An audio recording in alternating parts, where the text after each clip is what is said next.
when you find your passion, it ignites you as a person.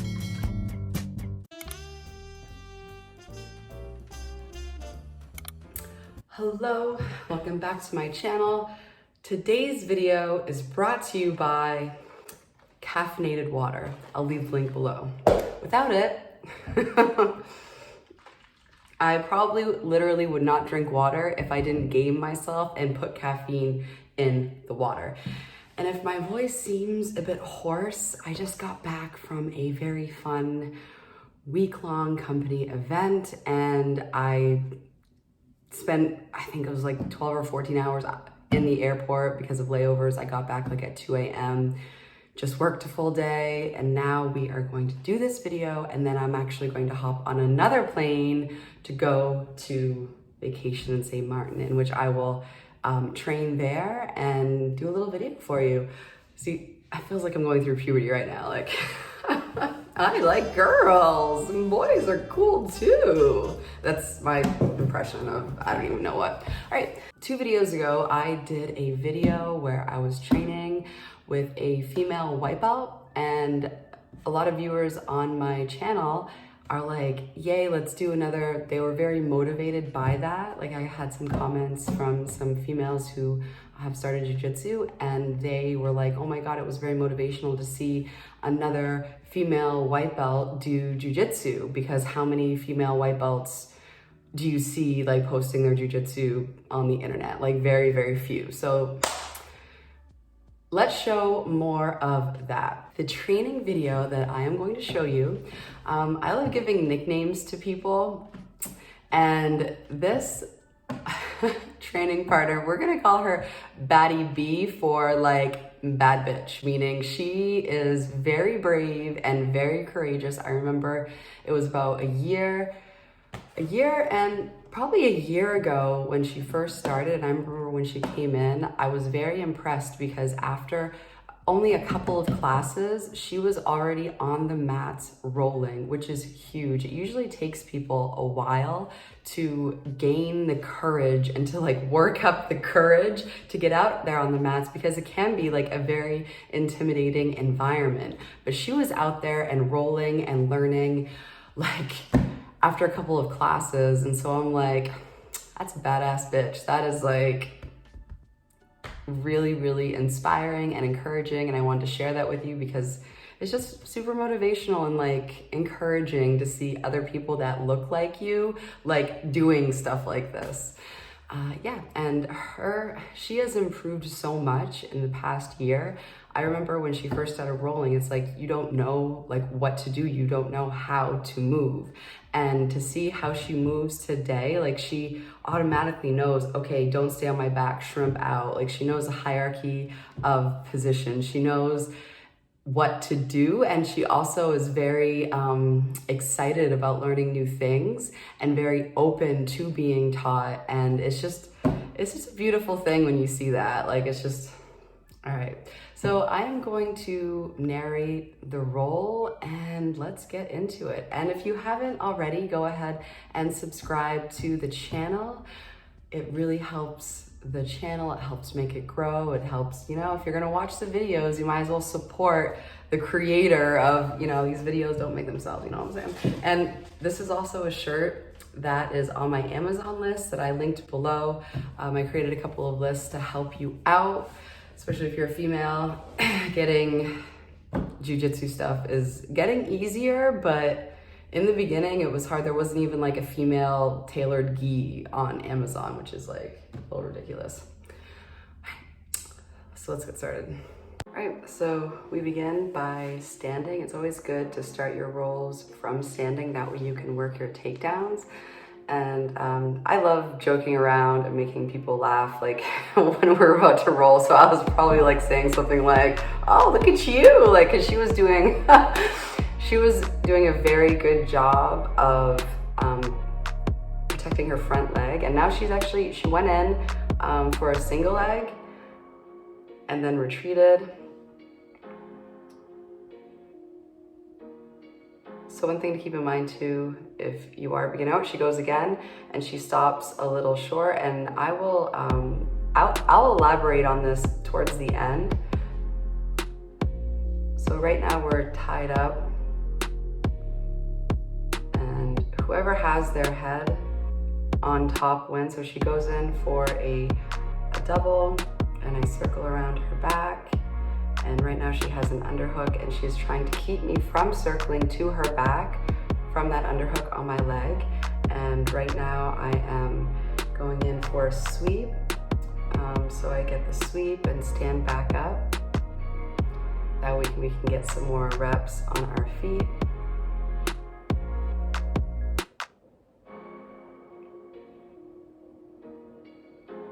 And the goal here is to get under the other person's arm. So right now you can tell she's thinking about that double. She's thinking about it, but as a beginner, sometimes it's very hard to commit. And I can see that that's what I was gonna say at the end, but I'll just say it now. Like as a beginner, it's very important to commit. So right now we're going for head control positions, and I shoot in to get a single. So right now I have a single, and I'm actually did an inside toe pick because I could see her toe, and I could use that to pull and drive forward. And she has my head and she's not letting it go, but she should have let it go, because then I was able to advance positions. So right now I have her back, and she's doing a very good job of controlling my wrist in order to defend the rear naked choke. And she is also trying to clear my hooks that I have.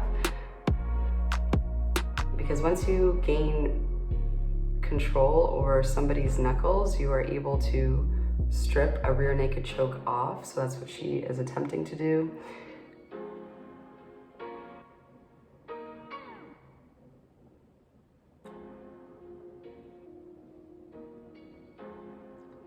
Right now she's trying to get to her knees, and she wants to clear my hooks first and protect her neck.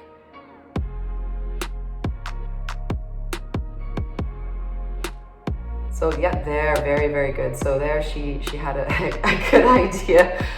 So in order to escape, like your number one priority is controlling the wrist and then trying to strip the hooks out of your legs, and then she does a very good job of turning. That way she improved her position from having her back taken to being inside my guard, and now she is working on gaining my back.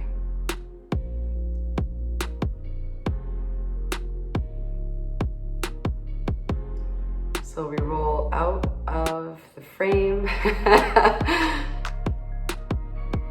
And you can see Laura in the background rolling. So now we have like we have two female white belts rolling in the same frame. So again, we start on our feet. We're jockeying for dominant hand grips. And I shoot in for a double. Complete a double, and I'm working on passing that bottom leg. And she's working on retaining her guard.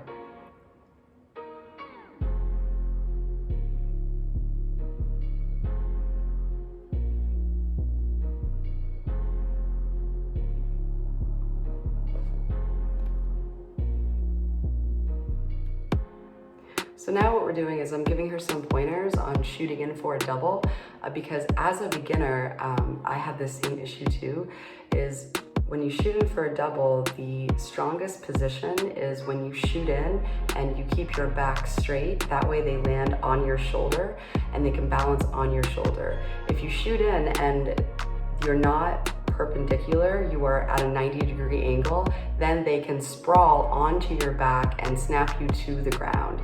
So right then I'm giving her some tips about, okay, so when you shoot in, like focus on your hips and try to get your hips closer to their knee. That way you're in a better position to defend against the sprawl.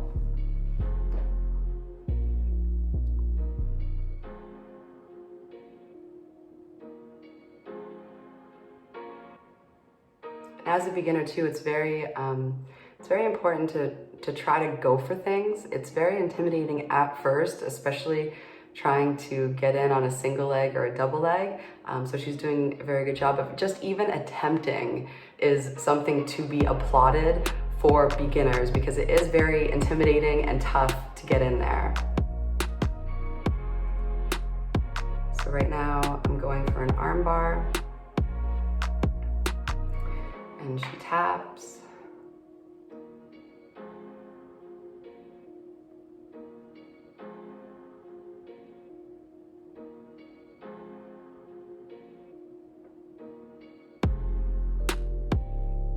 Yeah, she's doing very, very well. To even have like the courage to shoot in, it takes a lot.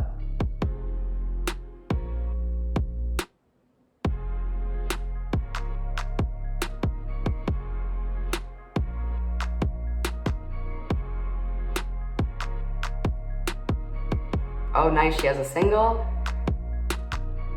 And she is working on, she was thinking about running the pipe. She was thinking, you could tell she was thinking about a trip.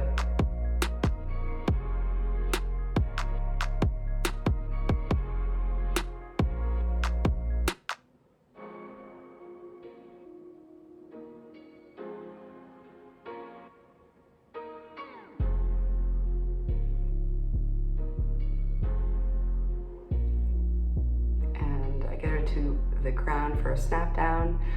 If you want to defend a snap down, try bringing your feet closer to your opponent. And right now I'm working on a triangle. And then I switch over to an arm bar.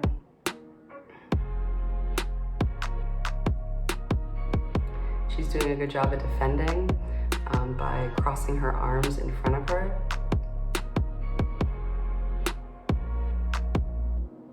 And I break the grip and get the arm bar.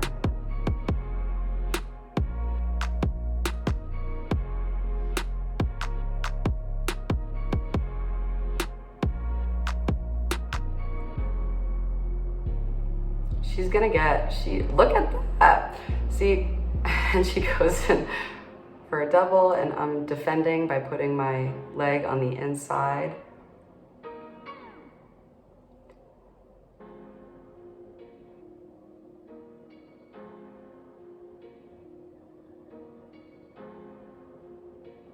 And then I circle to side turtle. And I think that was the round. So she did Batty B, like high five. She did such a good job of attempting to go for double legs and shooting in. And I could tell by her body language, I can tell because I've done this, I've felt this before. It's like, there's this thing called commitment, or just going for it, right? And I find it almost feels like when you are a beginner, it feels like jumping off a cliff. And you're like, I don't know what's going to happen, but I might get my face smashed into the mat.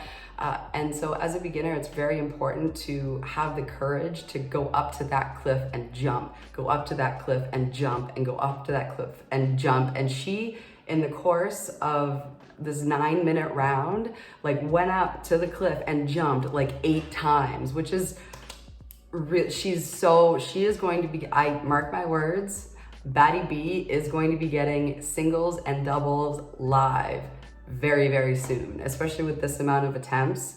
You gotta try. You know what I'm saying? Like, it's giving me goosebumps. She's really coming along. And anytime that I'm rolling with somebody and I see that they're going for stuff, like I will stop and be like, hey, look, like give them a couple of pointers, because to have the drive to want it and to go for it, like that's what you need in order to gain more skill. So right now I'm showing her how to, we call it a single leg dump in jiu-jitsu, but in wrestling they call it running the pipe. So when you come up on a single, you can basically use your shoulder weight to drive into their knee at the same time as stepping backwards. So right now I'm showing her how I'm driving my shoulder into the knee, so it almost feels like a knee bar, like you're hyperextending their knee and putting pressure on their knee to bend in a way that it typically doesn't. At the same time, you're driving downwards. As you're driving downwards, you're taking a step back. And that's what really helps complete that single leg. But yeah, so thank you so much for watching. If you are a beginner, and you're working on these moves, you know exactly what I'm talking about facing your fear of going in there and going in for a takedown. It's like you have these mental thoughts of like, oh, I'm scared, you know, like what if it doesn't work out? What if I end up getting smashed, or, you know, or what if this fails and I end up in a bad position? Well, it's like, if you leave it to chance and you don't try, right? Like you may end up in a bad position anyway. Like it's almost like, you know that quote about being in the arena? So it's always better to fail in spectacular fashion from trying than not trying at all and being safe. Like that's another reason why I love jiu-jitsu and martial arts and MMA, because the training in and of itself always forces you to become a better person and to face your fears. And especially as a beginner, you are going to face your fear of failure every single time you step on the mat. Every single time you step on the mat and you hear that voice saying, oh, well, maybe I shouldn't, is now the right time? Like, just ignore it and just do it. Just attempt it. And your goal is to fail valiantly and to fail multiple times. Like, don't worry. Don't be afraid of failure. Like, go for it. Because failure is literally part of the process. Like it is extremely unrealistic if you are a beginner starting to think that you're gonna just get out there on the mat and be Jackie Chan and everything's going to work. Like the process of getting a technique requires a lot of failure.